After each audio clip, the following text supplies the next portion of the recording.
a vossa palavra, Senhor, me faça profeta do amor. Dai-me a sagrada unção e a ousadia do coração para anunciar o Evangelho de Deus, palavra da salvação.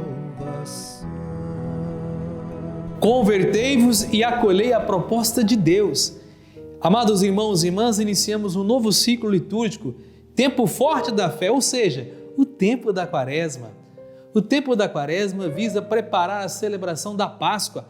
A liturgia quaresmal, com efeito, dispõe para a celebração do mistério pascal tanto os catecúmenos, pelos diversos graus de iniciação cristã, como os fiéis, pela comemoração do batismo e pela penitência.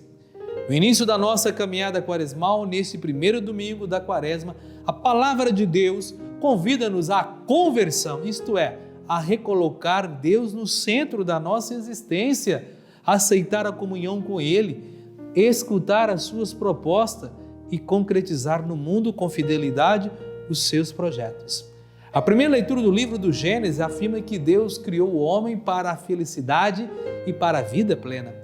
Quando escutamos as propostas de Deus, conhecemos a vida e a felicidade, mas sempre que prescindimos de Deus e nos fechamos em nós próprios, inventamos esquemas de egoísmo, de orgulho, de prepotência e construímos caminhos de sofrimento e de morte. Na segunda leitura da carta de São Paulo aos Romanos, propõe-nos dois exemplos, Adão e Jesus. Adão representa o homem que escolhe ignorar as propostas de Deus e decide por si só os caminhos da salvação e da vida plena. Jesus é o homem que escolhe viver na obediência às propostas de Deus e vive na obediência aos projetos do Pai. O esquema de Adão gera egoísmo, sofrimento e morte. O esquema de Jesus gera vida plena, vida em abundância, felicidade definitiva. No Evangelho de Mateus apresenta a cena das tentações, que antecede a vida pública de Jesus. A cena segue-se imediatamente, quer em termos cronológicos, quer em termos lógicos, como o batismo. Confira em Mateus capítulo 3, versículo de 13 a 17. Porque recebeu o Espírito no batismo. Jesus pode afrontar e vencer a tentação de uma proposta de atuação messiânica que o convida a subverter a proposta do Pai. A cena do Evangelho coloca-nos no deserto. Mateus diz explicitamente que Jesus foi conduzido pelo Espírito ao deserto, a fim de ser tentado pelo demônio. Os 40 dias e 40 noites que, de acordo com o relato, Jesus aí passou, resume os 40 anos que Israel passou em caminhada pelo deserto. No Evangelho de Mateus, aprende de forma clara o exemplo de Jesus. Ele recusou de forma absoluta uma vida vivida à margem de Deus e dos seus projetos e aparece em 3 quadros de tentações ou parábolas. A primeira parábola, do versículo 3 a 4, sugere que Jesus poderia ter escolhido um caminho de realização material, de satisfação de necessidades materiais. É a tentação que todos nós conhecemos muito bem, de fazer dos bens materiais a prioridade fundamental da vida. No entanto, Jesus sabe que nem só de pão vive o homem e que a realização do homem, da pessoa, não está na acumulação egoísta dos bens. A resposta de Jesus, ele cita Deuteronômio capítulo 8, versículo 3, e sugere que seu alimento, isto é, a sua prioridade, não é um esquema de enriquecimento rápido, mas é o cumprimento da palavra, isto é, da vontade do Pai. A segunda parábola, a segunda tentação, do versículo 5 a 7, sugere que Jesus poderia ter escolhido um caminho de êxito fácil, mostrando o seu poder através de gestos espetaculares, sendo admirado e aclamado pelas multidões como super-herói.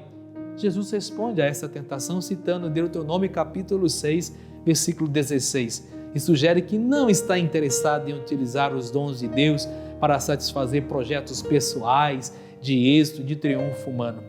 Não tentar o Senhor Deus significa, neste contexto, não exigir de Deus sinais e provas que sirvam para a promoção pessoal do homem, e para que ele se atribua aos olhos dos outros homens. A terceira palavra, a terceira tentação do versículo 8 a 10, sugere que Jesus poderia ter escolhido um caminho de poder, de domínio, de prepotência, no jeito dos grandes da terra. No entanto, Jesus sabe que a tentação de fazer do poder e do domínio a prioridade fundamental da vida é uma tentação diabólica, uma tentação que divide. Por isso, citando Deuteronômio 6,13, diz que para ele só o Pai é absoluto e que só ele deve ser adorado. Contudo, amados irmãos e irmãs, as três tentações aqui apresentadas não são mais do que três faces de uma única tentação: a tentação de prescindir de Deus, de escolher um caminho de egoísmo, de orgulho, de autossuficiência, à margem das propostas de Deus. Mas para Jesus, ser filho de Deus significa viver uma comunhão com o Pai, escutar a sua voz, realizar os seus projetos, cumprir obediente os seus planos. Ao longo da sua vida, diante das diversas provocações que os adversários lhe lançam, Jesus vai confirmar esta sua opção fundamental e vai procurar concretizar com total amor, fidelidade, o projeto do Pai. Enfim, Israel, ao longo da sua caminhada pelo deserto, sucumbiu frequentemente à tentação de ignorar os caminhos e as propostas de Deus.